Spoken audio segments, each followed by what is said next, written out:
Kita akan membahas tentang mu'jizatul anbiya. Pertama, Adam alaihi salatu wassalam. Apa mu'jizatnya? Ma'asyiral muslimin yang dimuliakan Allah Subhanahu wa taala.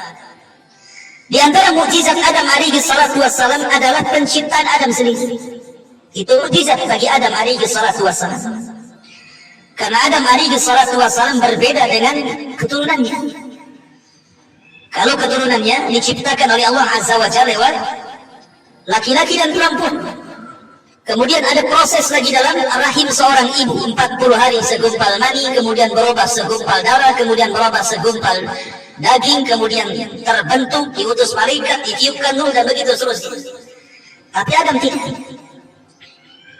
Di antaranya disebutkan dari Abdullah bin Mas'ud radhiyallahu anhu, dari sahabat Nabi sallallahu alaihi wasallam, mereka berkata, ketika Allah Subhanahu wa taala mengutus Jibril untuk mengambil sebagian tanah di bumi, bahan ciptaan Adam alaihi salatu wassalam, maka bumi menolaknya dan mengatakan, a'udzu billahi mink, aku berlindung kepadamu wahai Jibril, enyahlah dari sini, jangan kau ambil atau jangan kau kurangi tanah yang ada di bumi.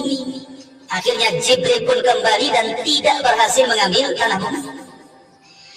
Kemudian Allah mengutus Mikail, sama juga bumi kemudian menolaknya, sampai akhirnya bumi pun mengutus malakul maut. Ketika kemudian bumi berlindung kepada Allah untuk diambil tanahnya oleh malakul maut pun berlindung kepada Allah.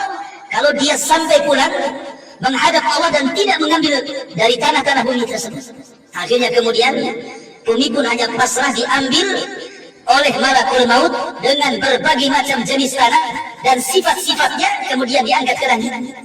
Karena malakul maut yang berhasil mengambil tanah, maka Allah Subhanahu wa taala menugaskan malakul maut pula yang kelak akan mencabut setiap manusia yang terlahir dari Adam alaihi salatu wassalam.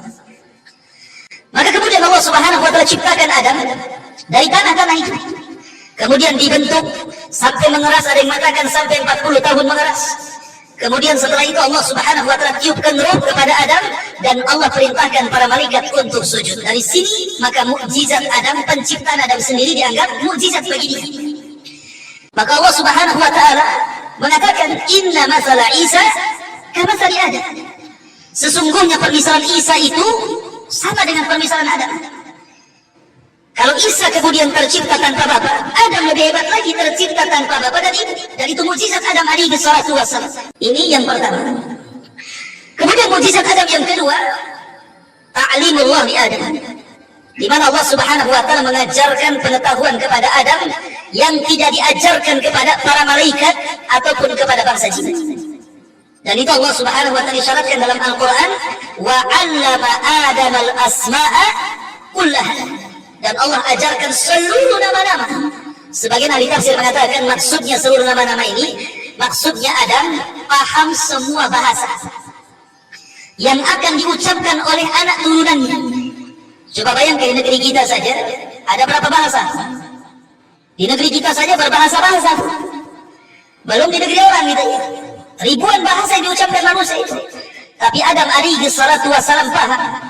Maknanya sekalipun Adam, andai kata Adam kemudian turun, artinya dihidupkan pada hari ini, maka Adam akan bisa bicara dengan bahasa apapun di dunia ini, dengan kaum, dengan anak turunannya. Dan itu mukjizat bagi Adam yang tidak diajarkan Allah kepada para malaikat. Kemudian Adam alaihi salatu wassalam, di antara mukjizatnya juga keluar dari tulang rusuknya Hawa yang akan jadi pasangannya. Di mana Adam ketika tertidur, kemudian diambil tulang rusuk yang paling atas, yang paling bengkok, kemudian diciptanya Hawa. Kenapa Allah menciptakan Hawa saat Adam sedang tidur?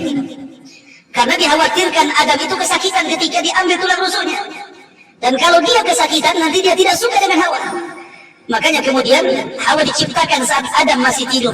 Dan itu mukjizat Adam alaihi salatu wassalam, di mana tercipta dari tulang rusuknya pasangannya Hawa alaihi salam. Ini di antara mukjizat Adam alaihi salatu wassalam.